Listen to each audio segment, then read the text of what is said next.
Hello नमस्कार दोस्तों, मैं अनार गोदारा स्वागत करता हूं एक बार फिर से आप सभी का सिखवाल के इस डिजिटल प्लेटफॉर्म पे।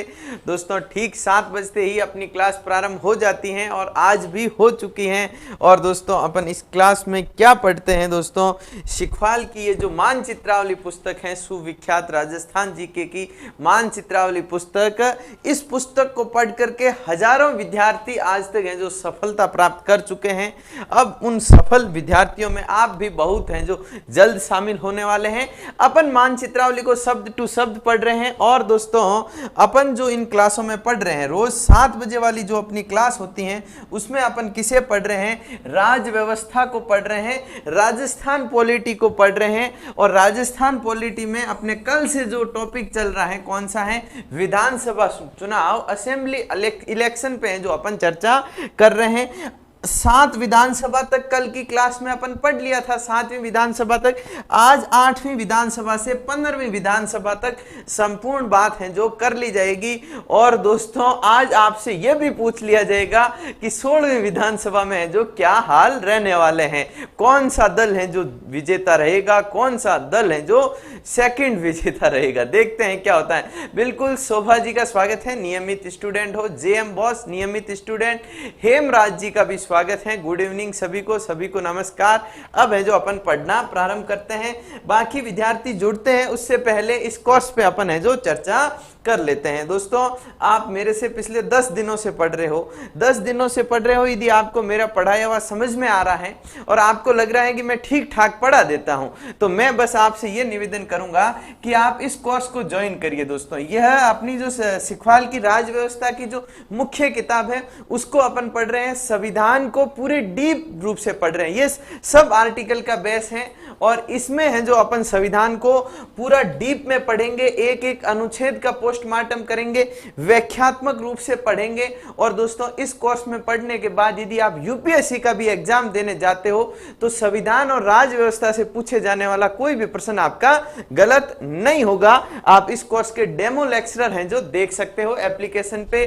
बिल्कुल सभी का स्वागत है। पूनम जी कल एब्सेंट थे, परंतु आज आ गए हैं। रविंदर जी का भी स्वागत है और मीणा साहब आपको भी बहुत बहुत अभिनंदन, स्वागत है। जोहार जय आदिवासी। ठीक है, अब आगे बढ़ते हैं।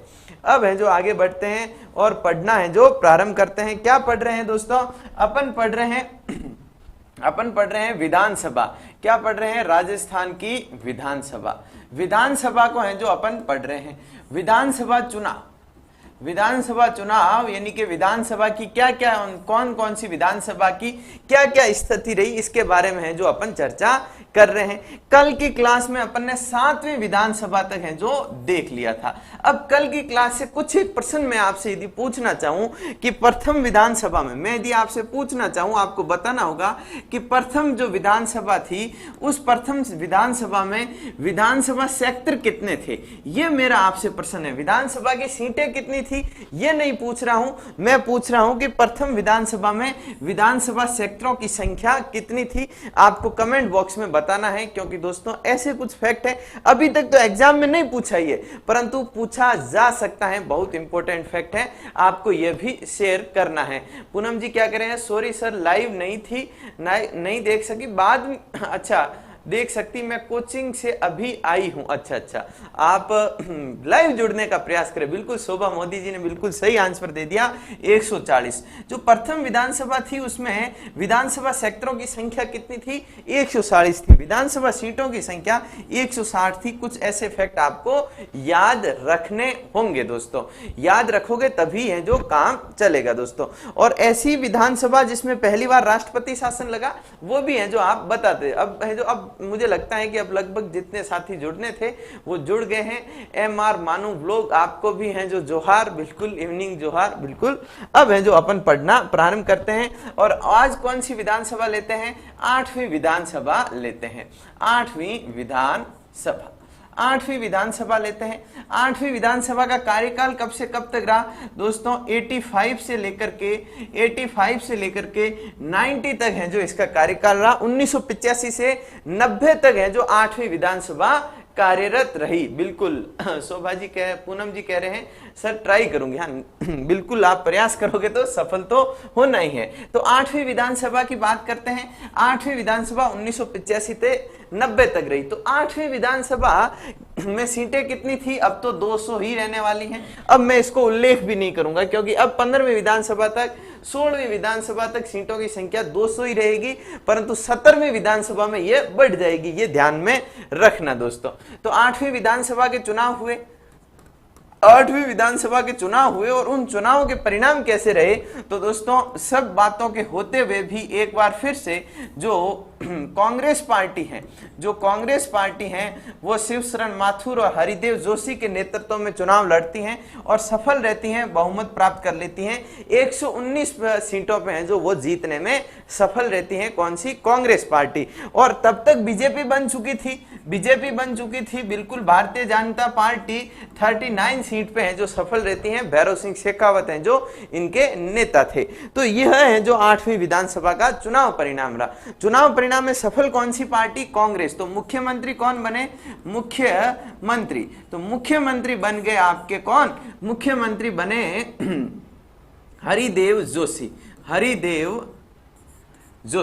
हरिदेव जोशी हैं जो मुख्यमंत्री बनते हैं।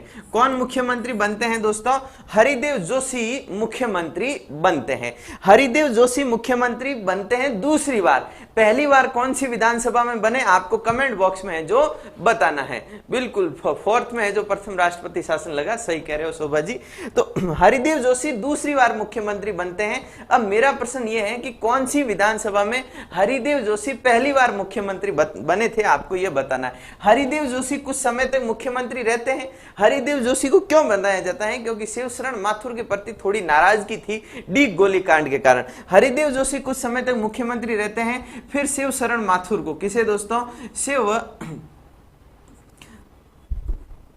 शिवचरण माथुर को है जो दोबारा मुख्यमंत्री बना दिया जाता है। माथुर साहब हैं जो दोबारा मुख्यमंत्री बन जाते हैं और हरिदेव जोशी को क्या बना दिया जाता है? राज्यपाल हैं जो बना दिया जाता है। क्या बना दिया जाता है दोस्तों? हरिदेव जोशी को राज्यपाल बना दिया जाता है, शिवशरण माथुर को मुख्यमंत्री बना दिया जाता है। परंतु कुछ समय गुजरता है, हरिदेव जोशी हैं जो फिर से कहते हैं कि मुझे तो मुख्यमंत्री बनना है और हरिदेव जोशी इसी विधानसभा में क्या बन जाते हैं? हरिदेव जोशी इसी विधानसभा में दोबारा मुख्यमंत्री हैं जो बन जाते हैं। तो इस विधानसभा में 2 बार मुख्यमंत्री बनते हैं हरिदेव जोशी। और दोस्तों हरिदेव जोशी के बारे में ऐसा कहा जाता है ना कि इन्होंने 3 बार मुख्यमंत्री का पद ग्रहण किया, परंतु एक बार भी इनका कार्यकाल 5 वर्ष का पूर्ण है जो नहीं हुआ। शिवशरण माथुर भी दूसरी बार मुख्यमंत्री बने थे। तो जो 8वीं विधानसभा थी उसमें मुख्यमंत्री ये रहे। अब बात करते हैं प्रथम विधानसभा में अध्यक्ष कौन रहे? 8वीं विधानसभा के अध्यक्ष कौन थे? 8वीं विधानसभा के अध्यक्ष पे यदि मैं चर्चा करूं तो इस विधानसभा का अध्यक्ष किसे बना दिया? इस विधानसभा का पहले अध्यक्ष बनाया दोस्तों, किसे बनाया दोस्तों? हीरालाल देवपुरा। किसे बनाया दोस्तों? हीरालाल देवपुरा को है जो इसका अध्यक्ष बनाया। तो हीरालाल देवपुरा दोस्तों अपन ने चर्चा की थी कि 7वीं विधानसभा में ये मुख्यमंत्री थे। कौन? हीरालाल देवपुरा 7वीं विधानसभा में मुख्यमंत्री थे, परंतु 8वीं विधानसभा में इन्हें विधानसभा का अध्यक्ष बना दिया गया। मुख्यमंत्री के रूप में सबसे कम कार्यकाल हीरालाल देवपुरा का और विधानसभा अध्यक्ष के रूप में भी इनका कार्यकाल लंबा नहीं रहा और ये है जो सिर्फ 7 माह तक मुख्यमंत्री रहे। कब तक मुख्यमंत्री रहे? सिर्फ 7 माह तक हैं जो विधानसभा के अध्यक्ष रहे। कौन? हीरालाल देवपुरा। मुख्यमंत्री तो सिर्फ 16 दिन ही रहे थे। फिर हीरालाल देवपुरा को हटा करके अध्यक्ष किसे बना दिया? गिरिराज प्रसाद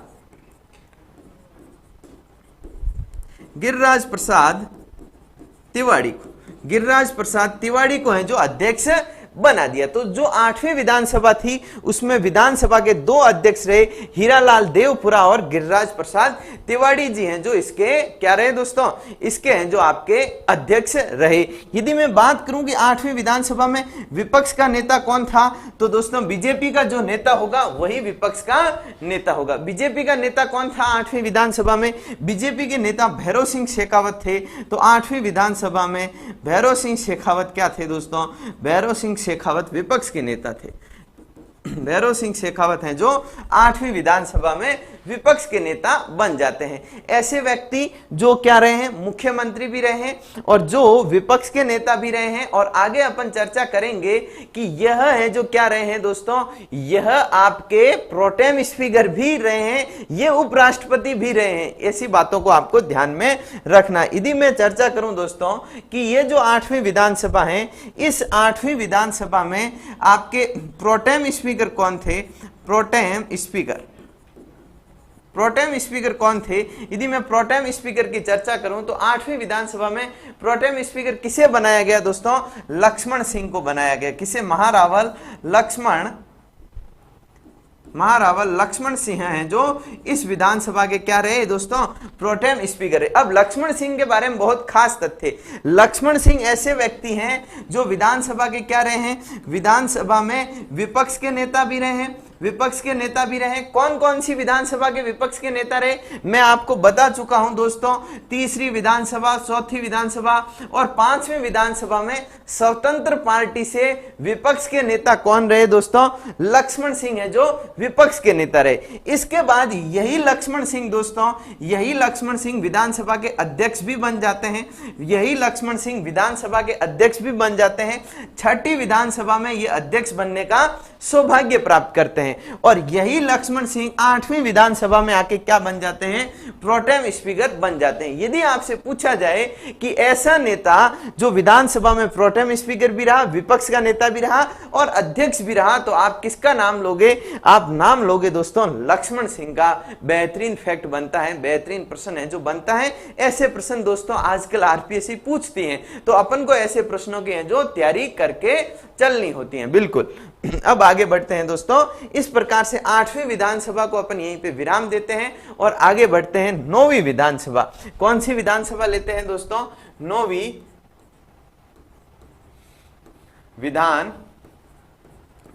कौन सी विधानसभा दोस्तों, 9वीं विधानसभा पे हैं जो चर्चा प्रारंभ करते हैं। कौन सी विधानसभा, 9वीं विधानसभा। कार्यकाल कब से कब तक रहा दोस्तों, जब 8वीं विधानसभा समाप्त हुई तो 9वीं प्रारंभ हुई। 1990 से लेकर के 1992 तक इसका कार्यकाल रहा। इस प्रकार से सबसे छोटा कार्यकाल हो गया। ये क्या हो गया, सबसे छोटा कार्यकाल।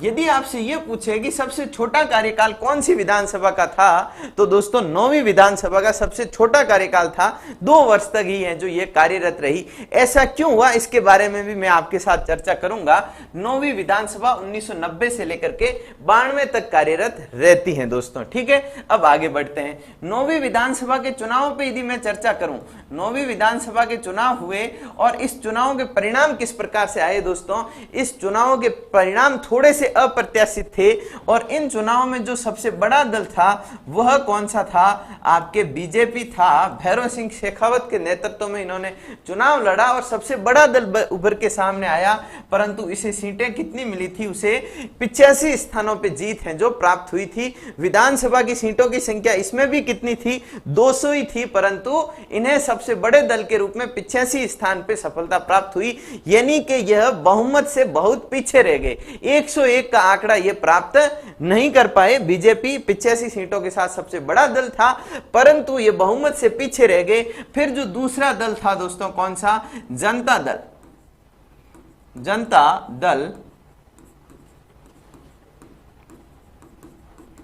दल यूनाइटेड। इस जनता दल यूनाइटेड को कितने स्थानों पे सफलता मिली थी दोस्तों, 55 स्थानों पे है जो सफलता मिली थी। तो भैरव सिंह शेखावत जो बीजेपी के नेता थे, इन्होंने जनता दल वालों को कहा कि जनता का मान रखो, सरकार का गठन करवाओ। तो सरकार का गठन हुआ।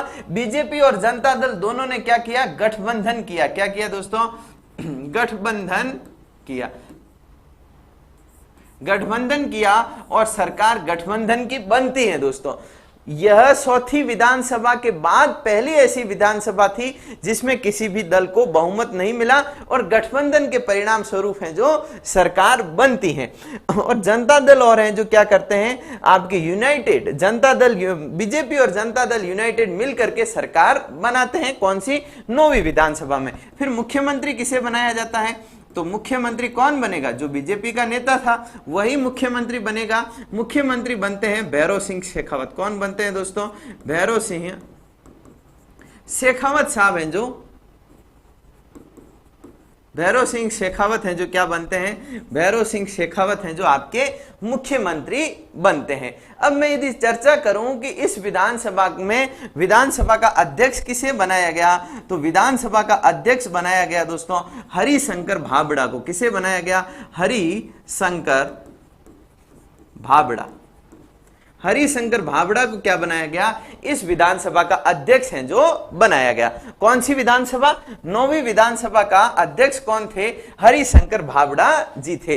दोस्तों जब मैंने आपको उप मुख्यमंत्री टॉपिक पढ़ाया था तब मैंने आपको बताया था कि हरिशंकर भाबड़ा उप मुख्यमंत्री रहने वाले व्यक्ति भी हैं, तो ये तब तक तो उप मुख्यमंत्री बने नहीं थे, अगली विधानसभा में उप मुख्यमंत्री बनेंगे, परंतु ये उप मुख्यमंत्री बनने से पहले भैरव सिंह शेखावत के काल में 9वीं विधानसभा में क्या थे दोस्तों? विधानसभा के अध्यक्ष बने थे हरिशंकर भाबड़ा जी, अध्यक्ष बनते हैं। और यदि आपसे यह पूछा जाए कि इस विधानसभा में विपक्ष का नेता कौन था, तो इस विधानसभा में विपक्ष के नेता थे कौन दोस्तों? हरिदेव जोशी। कौन थे दोस्तों?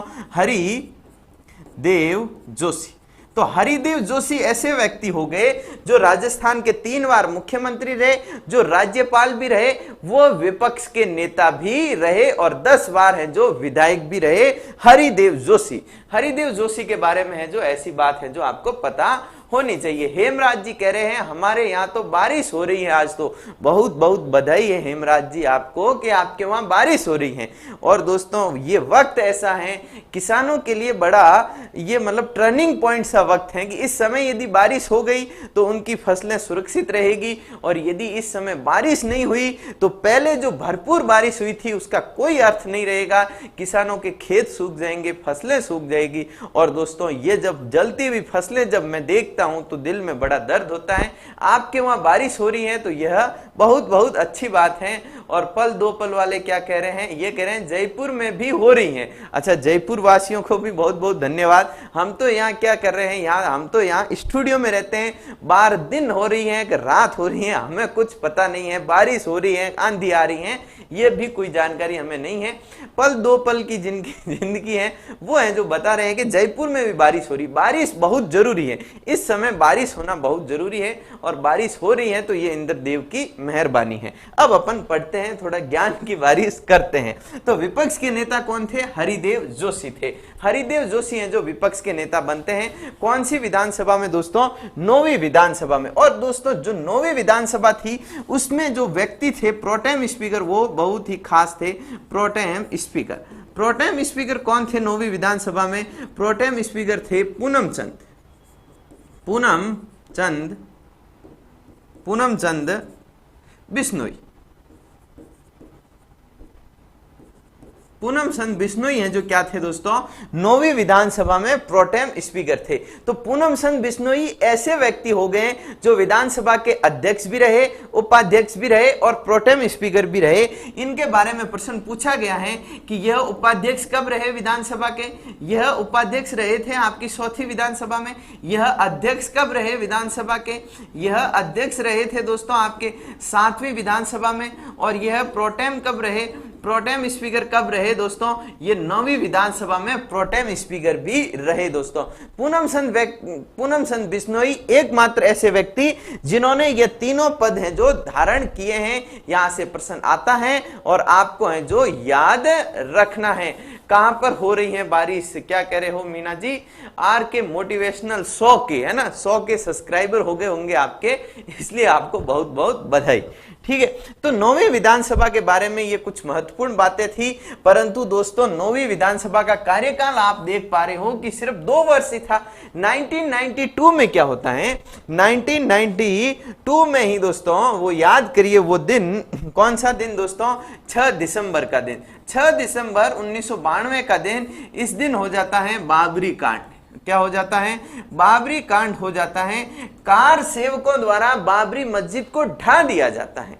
कार सेवक जैसे ही बाबरी मस्जिद ढा देते हैं दोस्तों, जो ये राजस्थान में एक गठबंधन की सरकार बनी थी बीजेपी और यूनाइटेड जनता दल यूनाइटेड के सहयोग से, जनता दल यूनाइटेड इस बाबरी के मुद्दे पे, जनता दल यूनाइटेड इस बाबरी के मुद्दे पे बीजेपी से नाराज हो जाती हैं और ये अपना समर्थन वापस ले लेती हैं। समर्थन जैसे ही वापस लिया जाता है ये सरकार अल्पमत में आ जाती है और ये सरकार अल्पमत में जैसे ही आती हैं तब केंद्र सरकार क्या करती है, केंद्र सरकार इस सरकार को बर्खास्त करके इस विधानसभा को भंग करके विधानसभा क्या हो जाती है, विधानसभा भंग हो जाती है, विधानसभा क्या हो जाती है, भंग हो जाती है और क्या लग जाता है, यहाँ पे राष्ट्रपति शासन लग जाता है।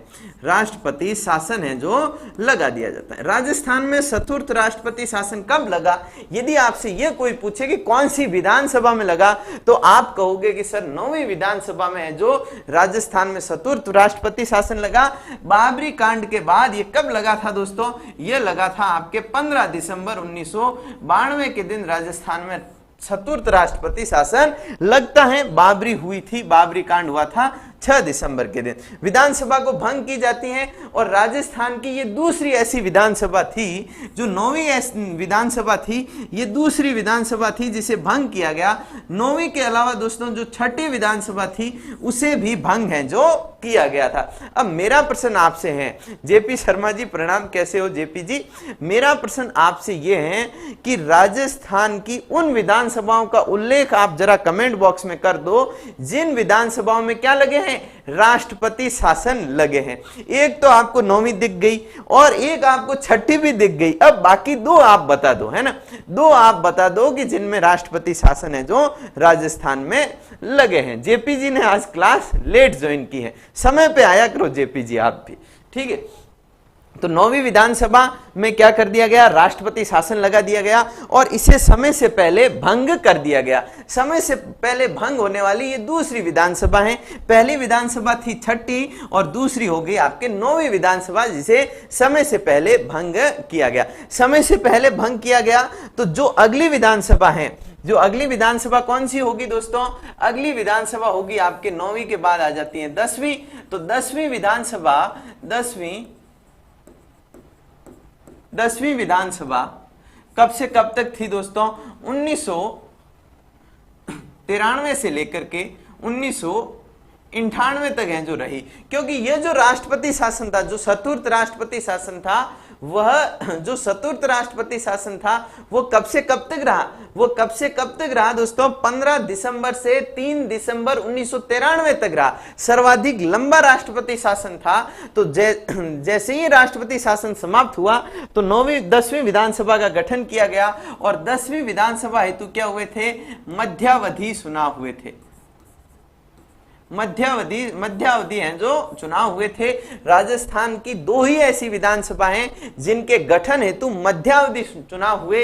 एक तो दोस्तों 7वीं विधानसभा के गठन हेतु मध्यावधि चुनाव हुए और एक 10वीं विधानसभा के गठन हेतु मध्यावधि चुनाव हुए, क्योंकि भंग समय से पहले कौन सी हो गई? 6ठी हो गई और 9वीं हो गई। तो इनके लिए, दोनों के लिए मध्यावधि चुनाव हुए और शोभा मोदी जी कह रहे हैं कि 4थी विधानसभा में राष्ट्रपति शासन लगा, 5वीं में लगा, 6ठी में लगा और 9वीं में लगा। बिल्कुल वेल डन, बिल्कुल सही कह रहे हो शोभा जी, बिल्कुल करेक्ट, ठीक है। ऐसे ही मतलब जिस प्रकार जैसे ही मैं प्रश्न पूछूं इसी त्वरित गति से आपके आंसर आने चाहिए, ठीक है दोस्तों। 10वीं विधानसभा पे अपन आ गए हैं। 10वीं विधानसभा के गठन हेतु मध्यावधि चुनाव होते हैं और मध्यावधि चुनाव का परिणाम क्या होता है? चुनाव का परिणाम यही निकलता है कि बीजेपी फिर से सफल रहती है और बीजेपी को इस बार जो सीटें प्राप्त होती है 95 सीटें प्राप्त होती हैं। पिछली बार 85 थी, इस बार 10 सीटें और इनकी बढ़ गई। 95 स्थानों पे बीजेपी भैरव सिंह शेखावत के नेतृत्व में जीतती हैं, परंतु अभी भी बहुमत तो इन्हें नहीं मिला। बहुमत 101 बहुमत नहीं मिला तो इन्होंने है जो कहा, निर्दलीय जो विधायक थे, जो निर्दलीय विधायक थे, जो निर्दलीय विधायक थे इनसे सहयोग मांगा और सरकार बनाई। मतलब सीटें कितनी मिली? 95। सहयोग लिया निर्दलियों से और सरकार है जो बनाने में सफल रहे। कौन दोस्तों? बीजेपी वाले सफल रहे। और मुख्यमंत्री अब की बार कौन बन गए? मुख्यमंत्री बन गए आपके दोस्तों, मुख्यमंत्री बन गए भैरव सिंह शेखावत। बाबूसा तीसरी बार है जो मुख्यमंत्री बनते हैं। बाबूसा है जो तीसरी बार मुख्यमंत्री बनते हैं। अब कौन बताएगा कि भैरव सिंह शेखावत राजस्थान के किस जिले से आते थे? देखते हैं कौन है जो बता पाता है। ठीक है दोस्तों, 10वीं विधानसभा में भैरव सिंह शेखावत मुख्यमंत्री बनते हैं और इन्होंने ये कार्यकाल पूर्ण किया। इससे पहले आपके ये 6ठी विधानसभा में मुख्यमंत्री बने, राष्ट्रपति शासन लगा, विधानसभा भंग हो गई। 9वीं विधानसभा में मुख्यमंत्री बने, राष्ट्रपति शासन लगा, विधानसभा भंग हो गई। परंतु ये जो आपके 10वीं विधानसभा है, इस विधानसभा का कार्यकाल भी पूर्ण हुआ और भैरव सिंह शेखावत ने भी मुख्यमंत्री के रूप में अपना जो तीसरा कार्यकाल था इसे जो पूर्ण किया। अब इस विधानसभा के अध्यक्ष किसे बनाया गया? इस विधानसभा का अध्यक्ष भी पहले तो किसे बनाया गया दोस्तों? हरिशंकर भाभड़ा को ही बनाया गया। हरिशंकर भाभड़ा, हरिशंकर भाभड़ा को ही इस विधानसभा का अध्यक्ष बनाया गया। परंतु हरिशंकर भाभड़ा को मैंने पहले भी आपको बताया कि बाद में उप मुख्यमंत्री बना दिया। हरिशंकर भाभड़ा को बाद में उप मुख्यमंत्री बना दिया। तो हरिशंकर भाभड़ा उप मुख्यमंत्री बन गए। तो इस विधानसभा के जो दूसरे अध्यक्ष बने थे वो कौन थे दोस्तों? शांतिलाल चपलोत। शांतिलाल चपलोत हैं जो इस विधानसभा के दूसरे अध्यक्ष बने। तो हरिशंकर भाभड़ा ऐसे व्यक्ति हैं जो 2 बार विधानसभा के अध्यक्ष रहे। इसके अलावा 2 बार विधानसभा के अध्यक्ष रहने वाले व्यक्ति कौन है? रामनिवास मिर्धा जो हैं जो 2 बार विधानसभा के अध्यक्ष रहे, दूसरी और तीसरी के। उन विधानसभा अध्यक्ष के रूप में उनका कार्यकाल सर्वाधिक है, परंतु 2 बार विधानसभा अध्यक्ष रहने का सौभाग्य रामनिवास मिर्धा के साथ साथ दोस्तों हरिशंकर भाभड़ा को भी प्राप्त है। मोदी जी क्या कह रहे हैं? शोभा मोदी जी, हाँ बांसवाड़ा, अच्छा बांसवाड़ा से आते थे भैरव सिंह शेखावत। एक बार चेक करना इसे, बांसवाड़ा से आते थे, एक बारा से आते थे, एक सिक्कर से आते थे, एक कहां से आते थे भैरव सिंह शेखावत? प्रताप सिंह खासरियावाद से भी इनका कोई संबंध है? बताना, देखो रिसर्च करके बताना इसके बारे में। तो भैरव सिंह शेखावत मुख्यमंत्री बनते हैं, अध्यक्ष बनते हैं हरिशंकर भाभड़ा और शांतिलाल चपलोत को है जो बाद में 10वीं विधानसभा में क्या किया जाता है? अध्यक्ष बना दिया जाता है। तो ये जो 10वीं विधानसभा थी, इसमें यदि बात करूं विपक्ष का नेता कौन था, तो विपक्ष के नेता थे दोस्तों मदेरणा जी। कौन थे दोस्तों? महिपाल मदेरणा नहीं, महिपाल मदेरणा नहीं, परशुराम मदेरणा है जो इस विधानसभा में क्या थे? विपक्ष के नेता थे। इस विधानसभा का कार्यकाल पूर्ण होता है और दोस्तों जो अगली विधानसभा है वो अगली विधानसभा हो गई 11वीं विधानसभा। 11वीं विधानसभा की चर्चा करते हैं। विधानसभा कौन सी विधानसभा दोस्तों? 11वीं विधानसभा। 11वीं विधानसभा का कार्यकाल यदि देखा जाए तो दोस्तों 1998 से लेकर के 2003 तक इस विधानसभा का कार्यकाल रहा। भैरव सिंह शेखावत ने एक कार्यकाल पूर्ण किया, दूसरे कार्यकाल के मतलब इस अपना पहला कार्यकाल पूर्ण किया। पहले 2 कार्यकाल थे परंतु पूरे नहीं हुए। इस बार इन्होंने फिर से चुनाव लड़ा परंतु इस बार इन्हें सफलता नहीं मिली। जो 11वीं विधानसभा थी उसके चुनाव परिणाम की यदि मैं चर्चा करूं दोस्तों, चुनाव परिणाम, तो इसके चुनाव परिणाम बेहद ही अप्रत्याशित रहे और दोस्तों जो कांग्रेस थी उसे 153 सीटों पे सफलता प्राप्त हुई। भाजपा को बहुत कम सीटों पे सफलता मिली और कांग्रेस पहुंच गई 153 सीटों पे, क्योंकि ये चुनाव लड़ा किसके नेतृत्व में गया था? ये चुनाव कांग्रेस ने किसके नेतृत्व में लड़ा दोस्तों? इस समय कांग्रेस के जो नेता थे वो थे दोस्तों परशुराम मदेरणा।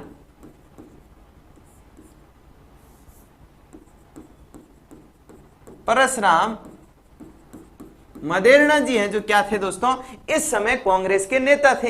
इन्हीं के नेतृत्व में कांग्रेस चुनाव लड़ती हैं और 200 में से 153 सीटें जीतती हैं। यह पहली बार था जब किसी पार्टी को 3/4 बहुमत है जो प्राप्त हुआ राजस्थान में। परशुराम मदेरणा जी के नेतृत्व में कांग्रेस सफल रहती है। परंतु इस विधानसभा में मुख्यमंत्री कौन बनते हैं दोस्तों? मुख्यमंत्री कौन बनते हैं? क्योंकि नेतृत्व किसके नेतृत्व में चुनाव लड़ा? परशुराम मदेरणा के नेतृत्व में। मुख्यमंत्री किसे बनना था? परशुराम मदेरणा को। परंतु इस परिस्थितियों में भी मुख्यमंत्री कौन बन सकता है? जो अपने आप में क्या हो? जादूगर हो। तो जादू की छड़ी लेकर के परशुराम मदेरणा जी को दरकिनार करवा करके मुख्यमंत्री कौन बन जाते हैं? अपने अशोक गहलोत। अशोक गहलोत हैं जो क्या बन जाते हैं? मुख्यमंत्री बन जाते हैं। राजस्थान के पहले बार मुख्यमंत्री अशोक गहलोत इस समय है जो बनने में सफल रहते हैं। पहली बार कांग्रेस को स्पष्ट बहुमत मिला, पहली बार नहीं मिला। हेमराज जी ऐसी गलती मत करो, कांग्रेस को स्पष्ट बहुमत खूब बार मिला है अब तक, परंतु ये पहली बार था जब 3/4 बहुमत मिला। पहली बार कांग्रेस को तो बहुमत दोस्तों आपके प्रथम विधानसभा में ही स्पष्ट बहुमत ही था, बहुमत से 1 सीट ज्यादा थी। इसके बाद द्वितीय विधानसभा में तो बिल्कुल स्पष्ट बहुमत था। सारी विधानसभा में कांग्रेस को स्पष्ट बहुमत मिला, परंतु चतुर्थ विधानसभा में नहीं मिला था। यहाँ पे पहली बार ऐसा था कि इसे 3/4 बहुमत है जो मिला और मुख्यमंत्री बन गए अशोक गहलोत जी। कौन बन गए दोस्तों? अशोक गहलोत जी। नेता कौन थे? परशुराम मदेरणा जी। फिर परशुराम मदेरणा को संतुष्ट कैसे किया गया? विधानसभा का अध्यक्ष बनाया गया। क्या बनाया गया दोस्तों? परशुराम मदेरणा को विधानसभा का अध्यक्ष बनाया गया। तो अध्यक्ष में आप लिख दो दोस्तों परशुराम मदेरणा, जो आपके अभी ओसिया से विधायक हैं। कौन? दिव्या मदेरणा। इनके दादो साथ है कौन? परशुराम मदेरणा। यह भी ध्यान में रखना, राजस्थान की राजनीति में काफी शक्तिशाली परिवार रहा है मदेरणा परिवार। ठीक है दोस्तों, अध्यक्ष हो गए परशुराम मदेरणा जी। और इस विधानसभा में यदि आपसे पूछे कि विपक्ष का नेता कौन, विपक्ष का नेता कौन, तो विपक्ष के नेता बन गए इसमें भी भैरव सिंह शेखावत, है ना। मेरा कहने का मतलब सर 153 सीट पहली बार मिली। हाँ 153 सीट है जो पहली बार ही मिली। तो विपक्ष के नेता विपक्ष के नेता नहीं, इस विधानसभा में प्रोटेम स्पीकर देखा जाए, प्रोटेम स्पीकर देखा जाए तो कौन बन गए थे? भैरव सिंह शेखावत बन गए थे। भैरव सिंह शेखावत साहब हैं जो इस विधानसभा में प्रोटेम स्पीकर मिले। मतलब भैरव सिंह शेखावत मुख्यमंत्री भी रहे, विपक्ष के नेता भी रहे, प्रोटेम स्पीकर भी रहे और बाद में उपराष्ट्रपति भी बनते हैं। क्या बनते हैं? 11वें उपराष्ट्रपति बन जाते हैं भैरव सिंह शेखावत। राजनीति से वो दूर चले जाते हैं। तो इस विधानसभा में परशुराम मदेरणा जी क्या रहे दोस्तों? अध्यक्ष रहे। और प्रोटेम स्पीकर पूछा जाए तो कौन रहे दोस्तों? आपके भैरव सिंह शेखावत साहब हैं जो प्रोटेम स्पीकर रहे। इस प्रकार से इस विधानसभा के बारे में अपन इतनी चर्चा कर लेते हैं। अब आगे बढ़ते हैं, अगली विधानसभा के बारे में चर्चा करते हैं। वो विधानसभा कौन सी? 11वीं के बाद कौन सी विधानसभा? 12वीं विधानसभा। 12वीं विधानसभा का कार्यकाल कब से कब तक रहा? 2003 से लेकर के 2008 तक है जो इस विधानसभा का कार्यकाल रहा। तो इस विधानसभा के चुनाव हुए तो इधर तो अशोक गहलोत जी थे ही, इधर तो कांग्रेस के नेता अशोक गहलोत जी थे और दूसरी तरफ भैरव सिंह शेखावत कहां चले गए थे? उपराष्ट्रपति बनने दिल्ली चले गए थे। अब इधर नेता कौन रहे बीजेपी के? वसुंधरा राजे सिंधिया जी हैं जो इस बार 12वीं विधानसभा में बीजेपी की नेता थी। उनके नेतृत्व में जो चुनाव लड़ा गया और चुनाव में बीजेपी सफल रही दोस्तों। बीजेपी क्या रही? सफल रही। और बीजेपी को पहली बार स्पष्ट बहुमत मिला, 120 सीटों पे है जो यह जीतने में सफल रहे। तो यदि आपसे पूछा जाए कि बीजेपी को पहली बार स्पष्ट बहुमत राजस्थान में कब मिला? बीजेपी को पहली बार स्पष्ट बहुमत दोस्तों 12वीं विधानसभा में मिला। जो छठी विधानसभा थी दोस्तों, जो छठी विधानसभा थी उसमें जनता दल को मिला था, बीजेपी को नहीं बना था। जनता दल जो था उस जनता दल को 151 सीटें प्राप्त हुई थी छठी विधानसभा में। परंतु बीजेपी को दोस्तों, बीजेपी को है जो 120 सीटों के साथ पूर्ण बहुमत कब मिला? 120 सीटों के साथ पूर्ण बहुमत 12वीं विधानसभा में मिला। और मुख्यमंत्री कौन बन गए दोस्तों? मुख्यमंत्री राजस्थान की पहली महिला मुख्यमंत्री वसुंधरा राजे सिंधिया।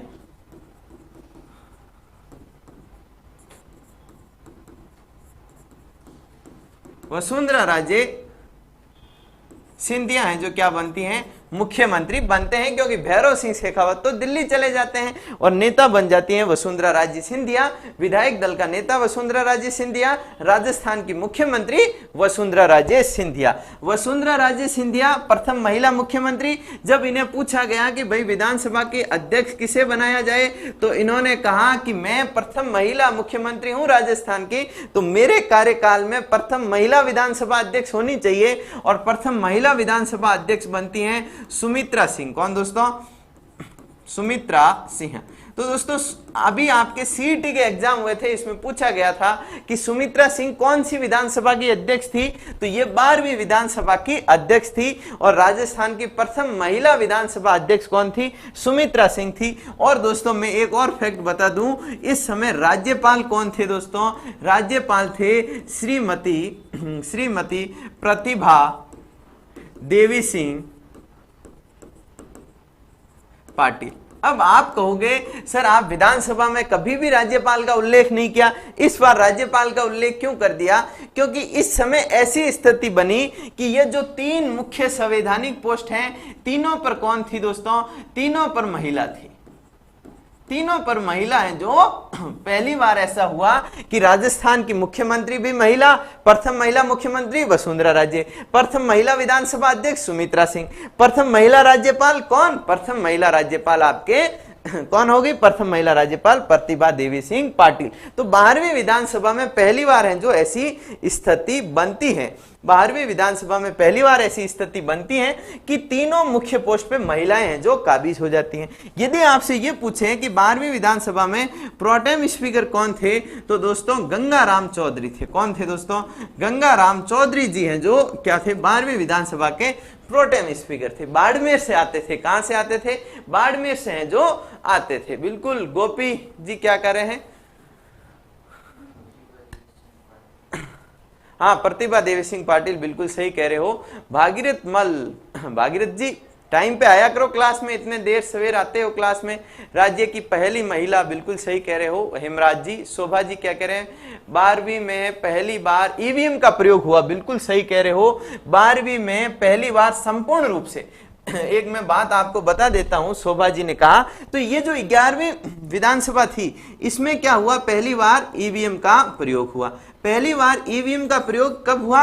11वीं विधानसभा में हुआ, पर पूर्ण रूप से नहीं हुआ था, आंशिक रूप से हुआ था। कैसे हुआ था? आंशिक रूप से हुआ, मतलब प्रयोग किया गया कि भाई ईवीएम काम करेगी कि नहीं करेगी। प्रयोग सफल हुआ, तो ये जो 12वीं विधानसभा थी, इस 12वीं विधानसभा में ईवीएम जो इलेक्ट्रॉनिक वोटिंग मशीन है, इसका पूर्ण रूप से उपयोग हुआ। पूर्ण रूप से उपयोग है जो कब हुआ? उपयोग कब हुआ दोस्तों? पूर्ण रूप से उपयोग 12वीं विधानसभा में हुआ। बिल्कुल सही कह रहे हो, शोभा जी ने बिल्कुल सही कहा। गोपी परिहार जी क्या कह रहे हैं?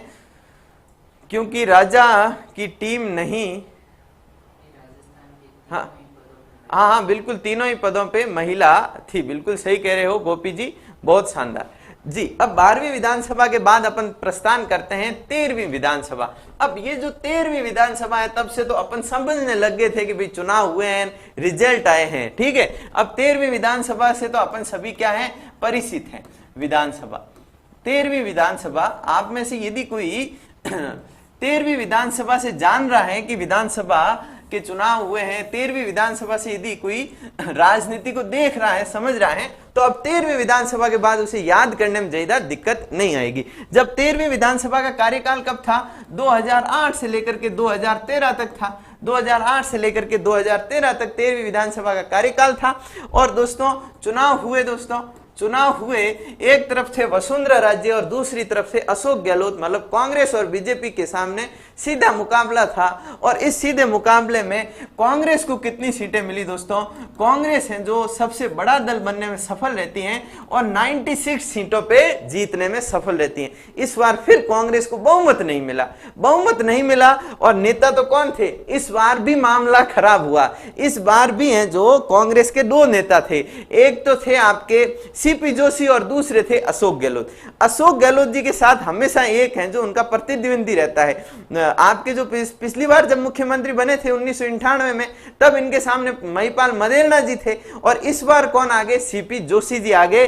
कांग्रेस हालांकि सबसे बड़ा दल बनती है, सबसे ज्यादा सीटें जीतती हैं, 96 सीटों पे सफलता मिलती है, परंतु जो अशोक गहलोत जी के प्रतिद्वंदी थे, जो मुख्यमंत्री की दौड़ में उनसे भी आगे थे, जो वर्तमान में विधानसभा के अध्यक्ष हैं सीपी जोशी जी, एक वोट से हार जाते हैं, एक वोट से हार जाते हैं, और अशोक गहलोत की दावेदारी मजबूत हो जाती है। अशोक गहलोत जी क्या करते हैं, निर्दलियों को साथ में लेते हैं और बसपा को साथ में लेते हैं। बसपा के जो 6 के 6 विधायक थे उनको कांग्रेस ज्वाइन करवा देते हैं, बहुमत जुटा लेते हैं, और मुख्यमंत्री कौन बन जाते हैं, जादूगर साहब फिर से जादू की छड़ी चला के मुख्यमंत्री बनते हैं, मुख्यमंत्री। क्योंकि दोस्तों सबसे बड़ा दावेदार 1998 में कौन, परशुराम मदेरणा। मुख्यमंत्री कौन बने, अशोक गहलोत। 2008 में सबसे बड़ा दावेदार कौन, सीपी जोशी। मुख्यमंत्री कौन बने, अशोक गहलोत। इसलिए अशोक गहलोत को जादूगर कहा जाता है। और 2018 में उनके बराबर टक्कर की दावेदारी सचिन पायलट दे रहे थे, परंतु मुख्यमंत्री फिर कौन बना, जादूगर ही बना। तो मुख्यमंत्री कौन बनते हैं, अशोक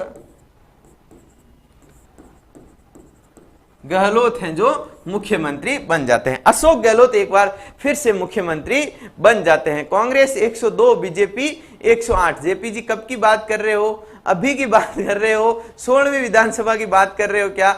तब तो 2008 में तो 96 सीटें हैं जो जीतने में सफलता रही थी कांग्रेस। और दोस्तों इस समय हम 8वीं क्लास में पढ़ा करते थे, तब न्यूज़पेपर देखना ही प्रारंभ किया था हमने, और देखा था कि हाँ भाई अशोक गहलोत क्या बन रहे हैं, मुख्यमंत्री हैं जो बन रहे हैं। अशोक गहलोत मुख्यमंत्री जी बन जाते हैं, और सीपी जोशी एक वोट से हार जाते हैं, इसलिए वो मुख्यमंत्री नहीं बन पाते हैं। यदि आपसे पूछा जाए कि इस विधानसभा में अध्यक्ष कौन बने, तो दोस्तों उस समय तो हम जीके याद भी करने लग गए थे। जो स्कूल की प्रार्थना सभा होती थी उसमें पूछा जाता था कि राजस्थान की विधानसभा के अध्यक्ष कौन हैं, सभी बताते थे दीपेंद्र सिंह शेखावत। तो इस समय कौन है जो बन गए थे, दीपेंद्र सिंह शेखावत हैं जो क्या थे, दीपेंद्र सिंह शेखावत इस विधानसभा के अध्यक्ष बने। दीपेंद्र सिंह शेखावत हैं जो क्या बने, इस विधानसभा के बहुजन समाज पार्टी के सहयोग से, बिल्कुल सही कह रहे हो, बिल्कुल सही कह रहे हो, बसपा यानी कि बहुजन समाज पार्टी के सहयोग से अशोक गहलोत जी ने अपनी सरकार बनाई थी। मुख्यमंत्री बनते हैं, अध्यक्ष बनाया जाता है दीपेंद्र सिंह शेखावत, सबको है जो अध्यक्ष बनाया जाता है। और यदि पूछे कि इस विधानसभा के प्रोटेम स्पीकर कौन थे, प्रोटेम स्पीकर कौन थे, यदि प्रोटेम स्पीकर का पूछे तो बीकानेर के एक नेता हैं देवी सिंह भाटी। देवी सिंह भाटी अब भी सक्रिय रहते हैं, निर्दलीय आते थे, कई बार निर्दलीय, कई बार खुद की पार्टी बनाना, मतलब एक तरीके से आज के समय में जो हनुमान बेनीवाल रोल अदा करते हैं ना, वही वाला रोल अदा है जो उस समय जो देवी सिंह भाटी किया करते थे। इन्हें जो प्रोटेम स्पीकर बना के सम्मान दिया गया दोस्तों। तो ये होगी आपके 13वीं विधानसभा। अब बात करते हैं अपन 14वीं विधानसभा पे।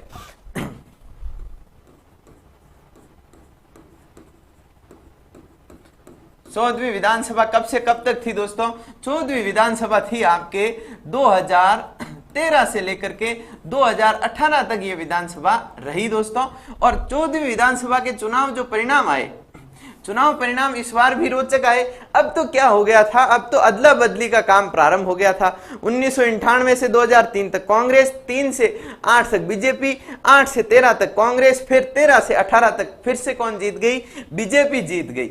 बीजेपी जीती और इस प्रकार से जीती दोस्तों, भयंकर तरीके से जीती, 163 सीटें लाई। कितनी सीटें आई दोस्तों? 163। राजस्थान में पहली बार ऐसा हुआ कि किसी भी पार्टी को इतनी अधिक सीटें मिली। ये अपने आप में रिकॉर्ड बन गया। और रिकॉर्ड बना क्यों था? क्योंकि इस समय राष्ट्रीय राजनीति में उभार किसका हो रहा था? नरेंद्र मोदी जी का उभार हो रहा था। और ये मोदी जी की लहर का ही परिणाम था कि जो 14वीं विधानसभा थी उसमें बीजेपी को है जो कितनी सीटें मिली, 163 सीटें मिली। और जो अपने जादूगर साहब थे उनकी जो पार्टी थी कांग्रेस, उसको कितनी सीटें मिली आप सभी को पता होगा, कितनी मिले? 21 सीटें मिली। दोस्तों उस समय एक ऐड चला करता था। जब 2013 के विधानसभा चुनाव हुए थे तब हम जयपुर आ गए थे पढ़ाई करने के लिए, तब हमने देखा था कि तब ऐसे ऐड चला करता था कि राजस्थान के 21 वर्षों के पिछले 21 वर्षों में पहली बार, पिछले 21 वर्षों में पहली बार ये योजना, पिछले 21 वर्षों में पहली बार ये योजना, और 21 सीट के किसकी आ गई? कांग्रेस की आ गई। ये काम भी हुआ था 2013 में विधानसभा चुनाव में, क्योंकि इस समय मोदी जी की लहर थी और बीजेपी को सीटें मिल गई 163, और मुख्यमंत्री कौन बन गए? मुख्यमंत्री बन गए वसुंधरा राजे सिंधिया।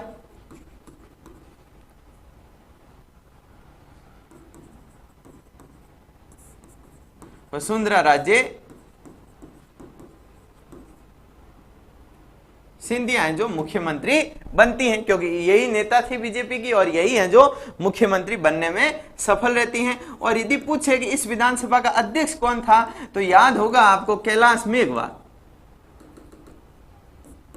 कैलाश मेघवाल हैं जो, कैलाश मेघवाल हैं जो क्या थे?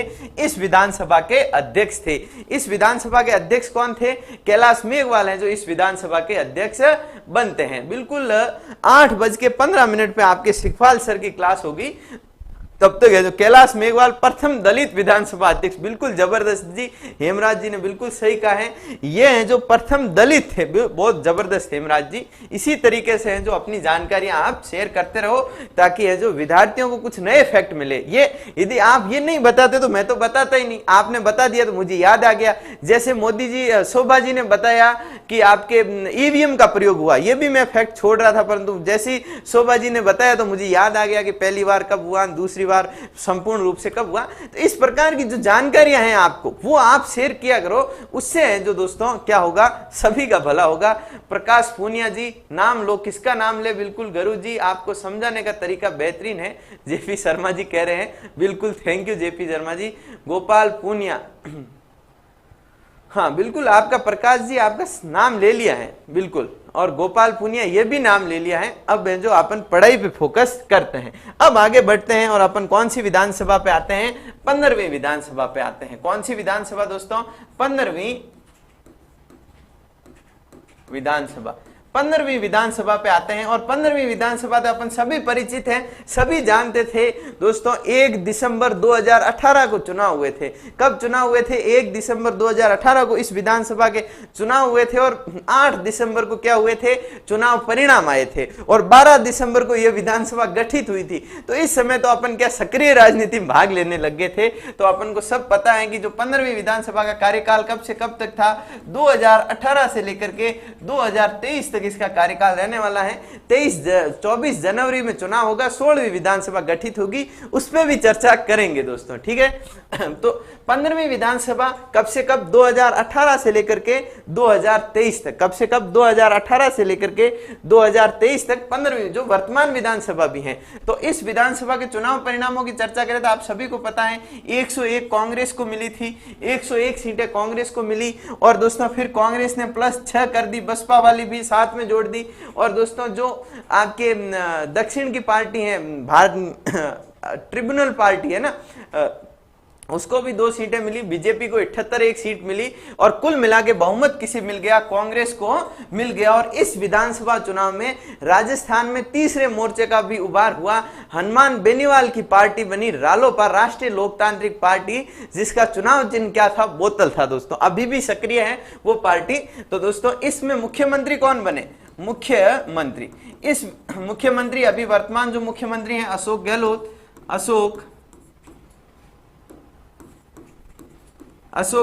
अशोक गहलोत मुख्यमंत्री बने।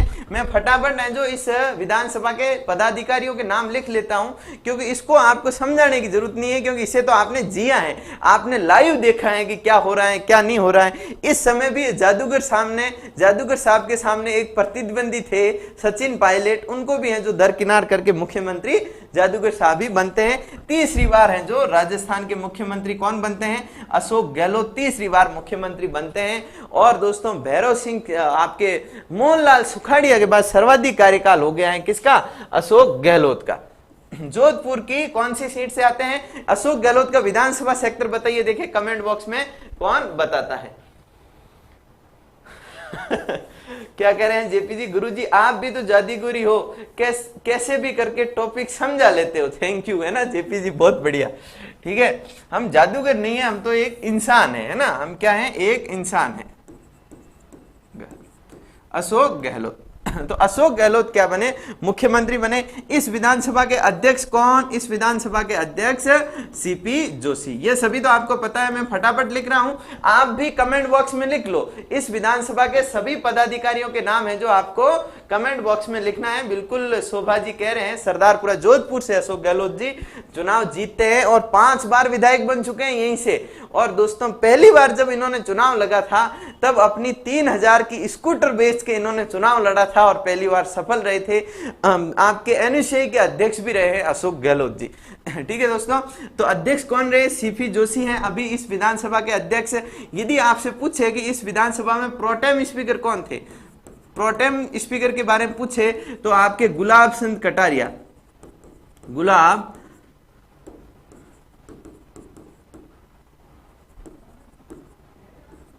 चंद कटारिया क्या थे, इस विधानसभा के प्रोटेम स्पीकर थे, जो अभी हाल ही में क्या बन गए हैं, आपके असम के राज्यपाल हैं, जो बना दिए गए हैं। परंतु अब भी इनकी इच्छा है कि मैं वापस सक्रिय राजनीति में आ जाऊं। Pro tem speaker Gulab Chand Kataria. विपक्ष का नेता कौन, विपक्ष का नेता यही गुलाब चंद कटारिया थे, ये राज्यपाल बन गए। तो अभी कौन है, राजेंद्र राठौड़ है। कौन है दोस्तों, राजेंद्र राठौड़ हैं, जो क्या है अभी आपके इस विधानसभा में विपक्ष के नेता हैं। यदि आपके पूछे कि इस विधानसभा का मुख्य सचेतक कौन, मुख्य सचेतक कौन, तो महेश जोशी हैं जो मुख्य सचेतक हैं। और यदि आपसे पूछे कि उप मुख्य सचेतक कौन है, तो उप मुख्य सचेतक इस विधानसभा का कौन है, उप मुख्य सचेतक इस विधानसभा का है दोस्तों कौन, आपके महेंद्र सिंह चौधरी।